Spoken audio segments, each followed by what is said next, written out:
નમસ્કાર દર્શક મિત્રો, ટીવી18 ન્યૂઝમાં આપનું સ્વાગત છે। અમદાવાદ, વડોદરા અને ભરૂચ જેવા મહત્વના દવા ઉત્પાદકો અને કંપનીઓ દ્વારા બિનકાયદેસરની દવાઓ, નાર્કોટિક્સ દવાઓ વગેરેના ઉત્પાદન અને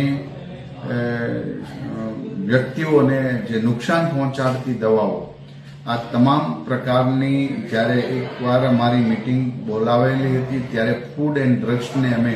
કડક સૂચના આપેલી અને અમારા અધિકારીઓ દ્વારા ગુજરાતની અંદર દરોડા પાડીને 1,21,00,000 આવા દવાના જથ્થાને જપ્ત કરવામાં આવ્યો છે અને 2 થી 3 પેઢીના લાયસન્સ રદ કરવામાં આવ્યા છે। ઇમ્પોર્ટ એક્સપોર્ટ કરનારી કંપનીઓના પણ લાયસન્સ રદ કરી દેવામાં આવ્યા છે। યુસુફ મેડિસિન્સ અમદાવાદ ખાતે જે આયુર્વેદ દવાની અંદર એલોપેથિક દવાઓ ભેળવીને પણ વેચાણ કરતા હતા, જે ખરેખર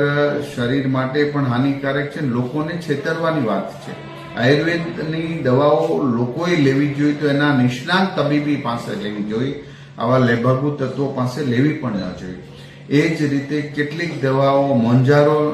ક્વિક પેઇન ઇન્જેક્શન જે ડોક્ટર પ્રિસ્ક્રિપ્શન લખીને આપે પછી મેડિકલમાં પ્રાપ્ત થતું હોય છે, ઓનલાઈન આ ઇન્જેક્શનનું વેચાણ ધૂમ વેચાણ કરી અને એડવર્ટાઇઝ કરીને લોકોના સ્વાસ્થ્ય સાથે છેડા કરનારી કંપનીઓના પણ લાયસન્સ રદ કરી દેવામાં આવ્યા છે। આ જ રીતે ઘણી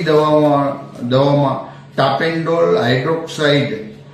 જે દવાના પ્રમાણમાં ખૂબ ઊંચું પ્રમાણ, જે મેડિકલની અંદર કે ડોક્ટર એમનો ઉપયોગ કરતા જ નથી, જેનો દવાનો ઉપયોગ નશા કરવા માટે ઉપયોગ થતો હોય છે, એવી દવાને કરીને નાશ કરી દેવામાં આવ્યો છે। આ તમામ અમારા અધિકારીઓની ટીમ દ્વારા કામગીરી થઈ રહી છે અને ગુજરાતની અંદર આવા તત્વો જે દવાઓમાં ભેળસેળ કરે છે, ડ્રગ્સ સાથે છેડા કરી યુવા ધનને ગેરમાર્ગે દોરી અને નશાકારક દવાઓનું પણ વધુ પ્રમાણ દવાની અંદર નાખી અને નશાયુક્ત દવાઓનું વેચાણ કરનારા લોકો ચેતી જાય, કારણ કે આ પ્રકારનું કોઈ પણ બિનકાયદેસર વેચાણ અથવા તો ઉત્પાદન ફૂડ એન્ડ ડ્રગ્સ ક્યારેય સાંખી લેશે નહીં।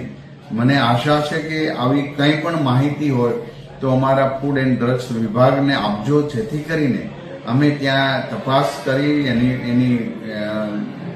કાનૂની રીતે અમે કાર્યવાહી કરી શકીએ। અમારી ટીમ માત્ર ને માત્ર આટલા પૂરતું નહીં, આ અભિયાન કાયમી શરૂ રહે એ હેતુસર અમારા અધિકારીઓ ફૂડ એન્ડ ડ્રગ્સ વિભાગ સતત પ્રવૃત્તિશીલ છે। એક પણને છોડવામાં નહીં આવે, ઝીરો ટોલરન્સની નીતિ સાથે ગવર્મેન્ટ કામગીરી કરી રહી છે અને આરોગ્ય અધિકારી પણ અમારા સતત કામગીરી